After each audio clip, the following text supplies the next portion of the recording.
Muling nagbabalik ang inyong lingkod. Misteryoso Recap. Masaya ka ba sa akin?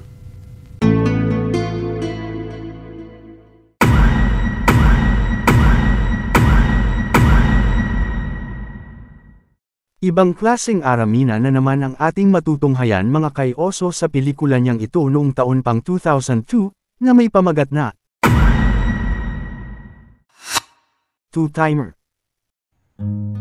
Sa likod ng mga ngiting ito ni Viveka na siyang magiging bida na naman natin sa pelikulang ito, kasama ang kanyang napakabuting mister na si Cholo na isang doktor, ay tila ba walang nangyayaring hindi kaaya-aya sa kabila ng masaya at tahimik nilang pagsasama. Marangyang pamilya ang mayroon nitong si Viveka.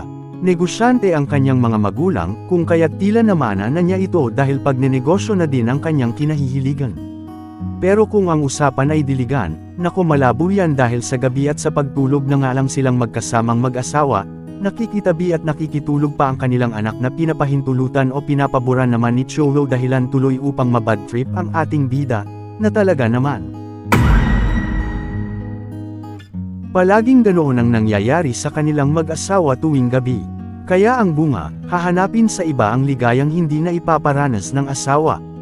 Ang malala pa ay hindi lang isang beses niya itong ginagawa kundi pa ulit-ulit basta kung mayroong pagkakataon kahit sino o kahit saan, kahit na may nakakakita wala ng pakialamanan. Pero kahit na ikinakaligaya ni Viveka ang mga lihim niyang pinaggagawa, masakit naman ito kung tutuusin para kay Cholo. Tila walang kamalay-malay habang nagpapakapagod at nagpapakapuyat sa pagharap sa mga pasyente. Pero malay lang natin mga kay-oso. Ikaw ba naman ang magkaroon ng ganito kagandang sekretarya, mapipigilan mo kaya ang tukso? Hanggang sa naisipan ng mag-asawa ang magbakasyon at mag-relax, kasama pa ang nag-iisa nilang anak. Pero nang dahil sa bakasyong ito, makikilala niya ang binatang ito na nagngangalang Andre, na kasalukuyan ring naroroon at nagbabakasyon, kasama ang mga kaibigan nito at ang kanyang syota na si Dahlia. Tila umiral na naman ang kinahihiligan ng ating bida at talagang gumawa pa ng paraan upang makalayo lamang sa kanyang mag-ama, na tila ganun din yata ang naramdaman nitong si Andre dahil mabilis na nitong sinundan si Viveka.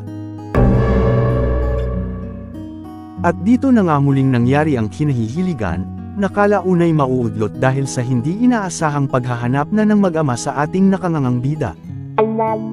Upang iligaw ang tamang paghihinala, binuksan ni Viveka ang shower upang isipin ni Cholo na siya'y naliligo, na dahilan para hindi agad sila mapagbuksan ng pintuan, habang hinihingal naman na sa takot, ang mapangahas na binata habang nakakubli sa isang sulok. Batid na ni Andre na hindi na nila maitutuloy ang naudlot na genggengan na talaga naman kaya nang magkaroon ng pagkakataon, ay mabilis na itong umalis at parang kabayong tumalon, kahit pa iniinda ang sakit ng puson.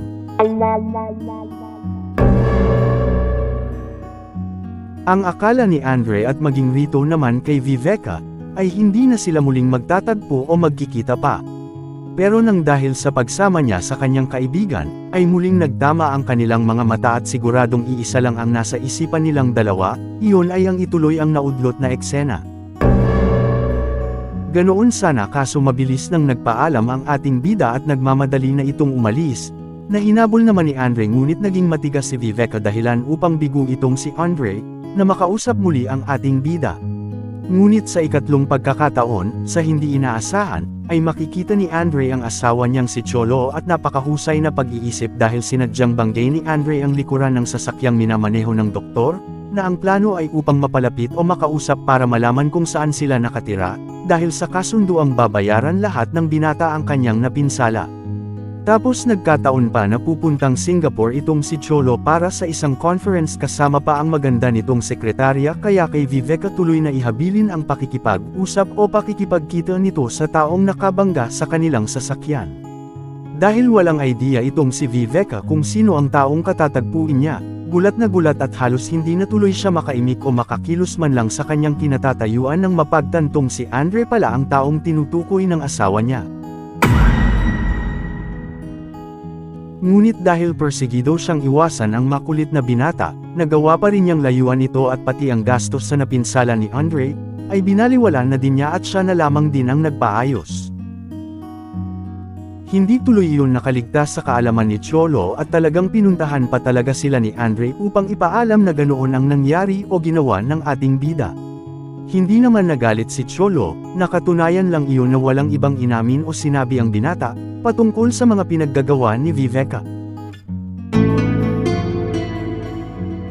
Hanggang isang gabi, dahil sa makamundong pagnanasa na mahirap ng pigilan, mangyayari na ang kinakatakutan dahil may mga pananakot at pagbabanta, na kung hindi raw makikipagkita si Viveka sa makulit na binata, ay mapipilitan na daw itong isumbong sa asawa niya.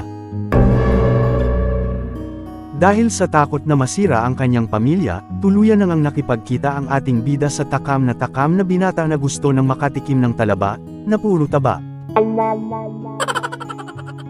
Upang mas maging exciting daw ang genggengan, at para pareho ang trip nila na talaga naman, ipinainom ang ipinagbabawal na snowbear, na ang kinahinatnan ay buong araw tuloy siyang nasa loob ng hotel, kasama ang magkasintahang Dahlia at Andre. Batid na ng ating bida na siguradong hinihintay o nakaabang na si Cholo sa kanyang pag-uwi kaya ang naisipan niyang idahilan, ay ang hindi raw niya magawang iwan ang kanyang ina na nakipaghiwalay na pala sa kanyang ama dahil sa ibang babae. Parang sa ama yata nagmana itong si Viveka, at hindi yata sa kanyang ina. Pero biglang kinalibutan ng ating bida nang sabihin ni Cholo na tumawag naman raw ito sa kanyang ina. Nakalaunay gumaan din dahil hindi pala ito na kontak ng asawa. Dahil sa nangyaring iyon, nagsimula ng manlamig si Cholo sa ating bida. Limitado na rin kung kausapin niya ito, o di kaya'y walang kasagutan sa tuwing nagtatanong itong si Viveka, na para bang nakakahalata na sa mga pinaggagawa ng ating bida. Ang akala naman ni Viveka ay tapos na ang sa kanila ni Andre ngunit muli na naman pala silang magtatagpo, mismo sa paaralan pa na pinapasukan ng anak niya. Pero akala lang naman talaga dahil hindi naman sinadya ni Andre ang pagkakataong yun dahil sinamahan lang daw nito ang pamangkin. Ganoon sana pero bigla na lamang natigilan ang ating bida, nang mahalatang nakatutok na pala sa kanya, ang kamera ng binata.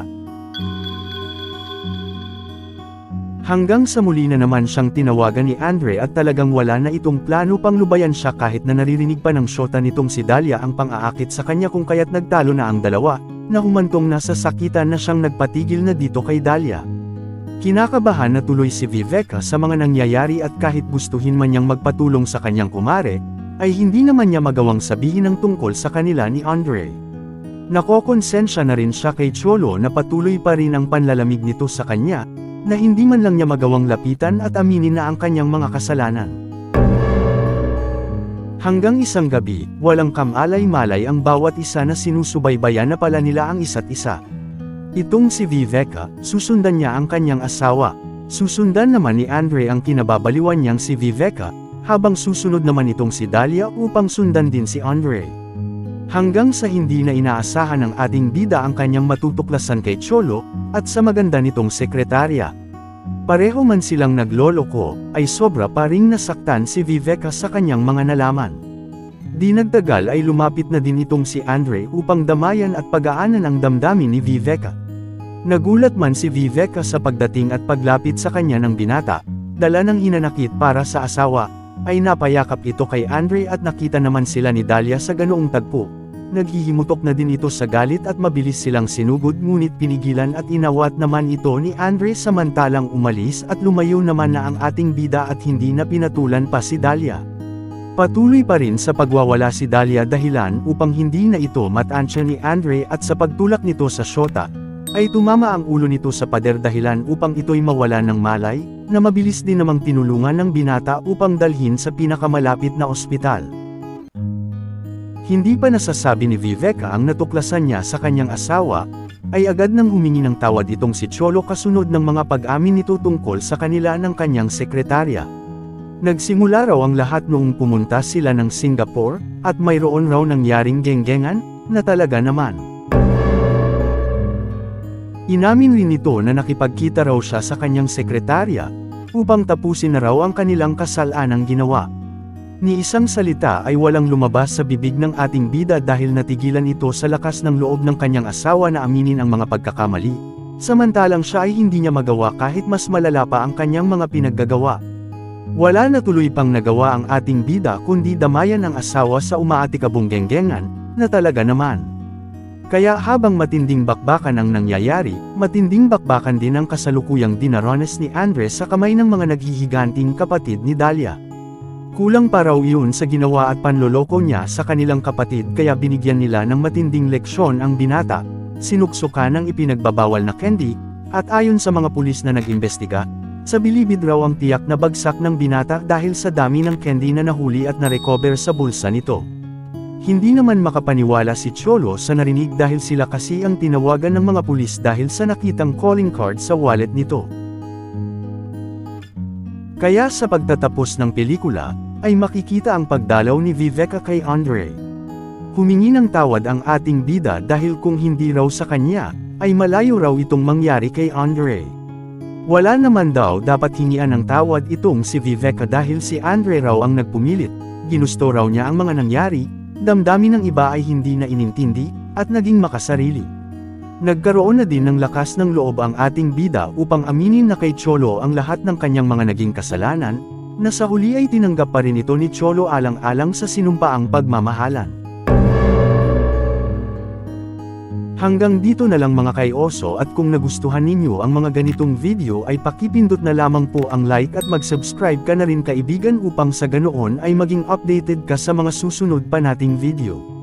Maraming salamat mga kaibigan hanggang sa muli ang inyong lingkod, Misteryoso Recap.